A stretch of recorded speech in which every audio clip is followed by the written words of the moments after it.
भिन्नों से दशमलव भाग 2। भिन्न से दशमलव रूपांतरण के पहले भाग में हमने देखा कि ऐसे भिन्न जिनका हर 10, 100, 1000 आदि हो तो उन्हें कैसे रूपांतरित किया जाता है। आप उन उदाहरणों को फिर से याद कर सकते हैं जहां हमने देखा था कि 3/10 बराबर है 0.3 और 3/100 बराबर है 0.03 के। हम यहाँ क्या करते हैं? हम दाईं तरफ से शुरू करके उतने अंक आगे जाते हैं जितने हर में एक के बाद शून्य हो। तो अगर हर में एक शून्य है तो हम एक अंक आगे जाते हैं और दशमलव बिंदु लिखते हैं। यह बहुत आसान था। परंतु जब हर में 10, 100, 1000 ना हो तो हम क्या करते हैं? इस रूपांतरण को कैसे किया जाता है?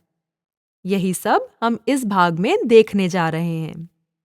इससे पहले कि आप यह करें, आपको दशमलव भाग से परिचित होना चाहिए। तो आओ एक उदाहरण लें। 9/16। हम यह जानते हैं कि यहाँ पर अंश 9 और हर 16 है।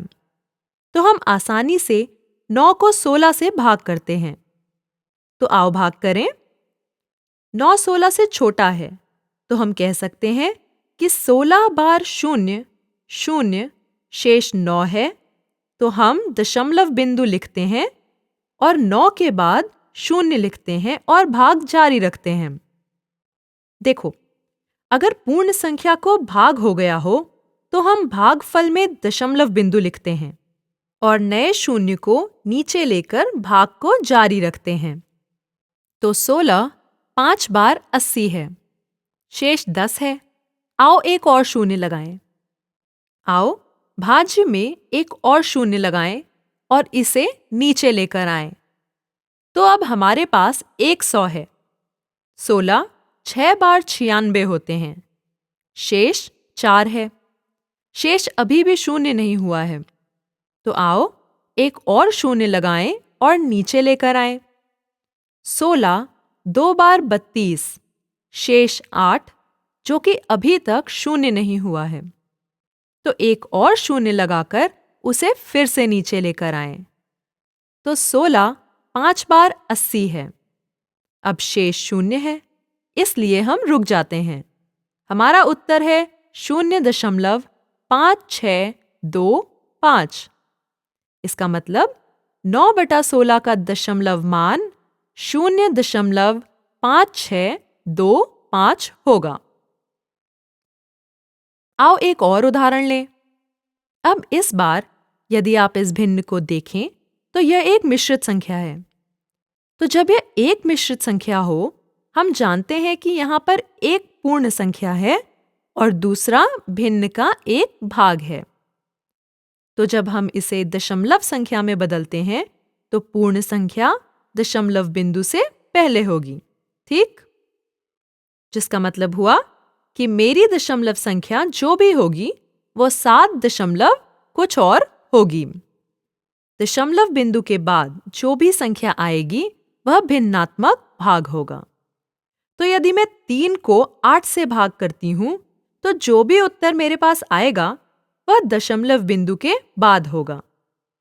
तो आओ भाग से शुरू करें।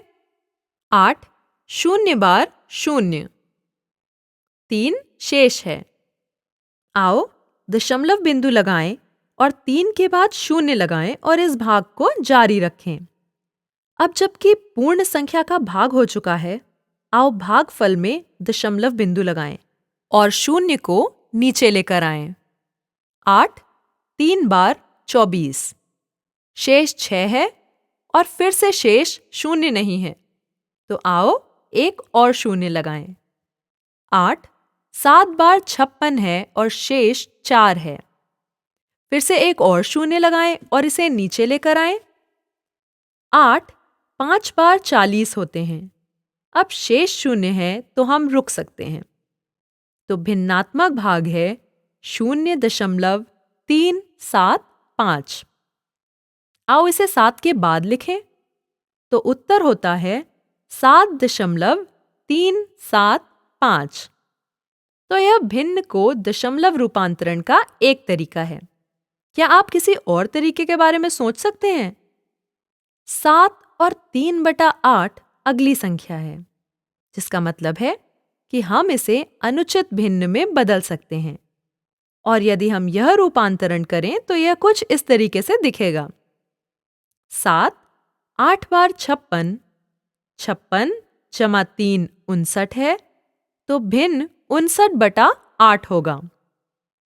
तो अब अगर आप 59 को 8 से भाग करें तो आपको वही उत्तर प्राप्त होगा। आओ इसे करके देखें। 59 को 8 से भाग करें। 8 7 बार 56 है, 3 शेष है।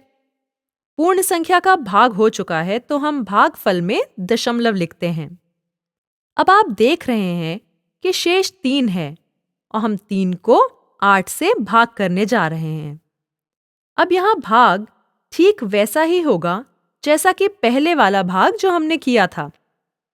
तो यहाँ से आगे आप वही चरण दोहरा सकते हैं जो आपने पहले किए थे।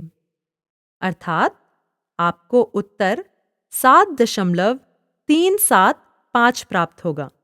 अगर आप चाहो तो वास्तव में इसे करके देख सकते हो।